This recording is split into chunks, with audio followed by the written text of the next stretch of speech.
જો આપણે રામા મંડળ શીખવું હોય તો આ 12 સુરો આવે છે.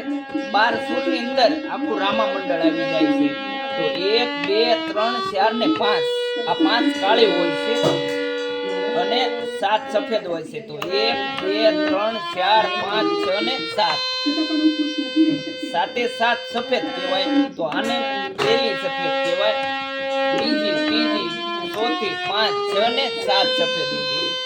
એવી જ રીતે આ કાળા બટન દેખાય છે તે કાળાની અંદર પહેલી કાળી, બીજી, ત્રીજી, 4 ને 5 કાળી. આ એક સપ્તક કહેવાય છે. આ સપ્તક શીખી ગયા એટલે તમે માની લો કે રામા મંડળ શીખી ગયા. રામા મંડળ શીખવા માટે 12 સપ્તક શીખવાના હોય છે. એટલે શીખી ગયા 12 ખેલ તમને આવડી ગયા એટલે તમે સમજી જાઓ કે મને રામા મંડળ આવડી ગયું છે. તો મારા ભાઈઓ તમે આ 12 સૂરને